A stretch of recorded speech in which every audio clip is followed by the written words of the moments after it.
پہلے 2 دفعہ آیا لا یشعرون، یہاں پہ آیا لا یعلمون، جانتے نہیں ہیں۔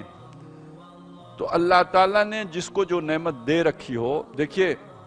جو اللہ نے آپ کو سمجھ دے رکھی ہے، آپ سب سے پہلے آپ یہی سمجھیں گے کہ جس طرح اللہ نے مجھے 2 آنکھیں دی ہیں، میرے مقابل کو بھی 2 آنکھیں دی ہیں، جس طرح مجھے 2 ٹانگیں دی ہیں اس کو بھی 2 ٹانگیں دی ہیں، تو جو سمجھ مجھے دی ہے یہی سمجھ اس کو بھی دی ہوگی۔ ایسا نہیں ہوتا، ایسا نہیں ہوتا۔ کچھ لوگ ایسے ہوتے ہیں جن کا یہاں ذکر ہے کہ جو مڑ کے اپنے گریبان میں جھانکنے کی صلاحیت ہی سے محروم ہوتے ہیں، ان کو نہیں پتا ہوتا ہم کیا کر رہے ہیں، وہ اپنے حساب سے بہت اچھا کر رہے ہوتے ہیں۔ ایک تجربے کی بات ہے، پتہ نہیں میں صحیح ہوں، میرا مشاہدہ یہ ہے، آپ اس کو دیکھ لیجئے گا۔ میں یہ سمجھتا ہوں کہ وہ لوگ کہ جو سرد گرم چشیدہ ہوں، جنہیں زندگی میں حادثات سے دوچار ہونا پڑا ہو،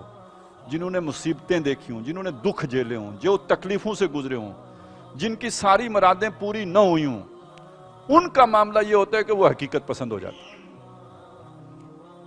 وہ ہر چیز کو اس کا جائزہ لے لیتے ہیں، اپنے اندر بھی جھانک لیتے ہیں۔ اور وہ لوگ کہ جو گولڈن سپون منہ میں لے کے پیدا ہوئے ہوں، جن کو ڈرائیور نے اسکول میں چھوڑا ہو اور وہاں پہ بھی بڑا ان کے لیے سارے جو ہے وہ ناز نخرے موجود ہوں،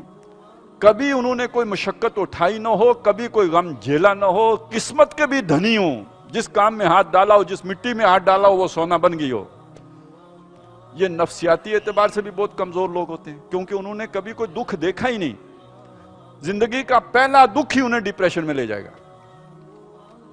اور یہ وہ لوگ ہوتے ہیں کہ جن کا یہ دروں بینی کی کیفیت ان میں بالکل نہیں ہوتی، یہ بالکل ٹوٹلی ایکسٹروورٹ ہو کے یہ بس خارجی چیزوں ہی کو دیکھنے والے ہوتے ہیں۔ دنیا میں زیادہ تباہیاں پھیلانے والے لوگ بھی یہی ہوتے ہیں، ان کے وہ ڈبل سٹینڈرڈ ہوتے ہیں،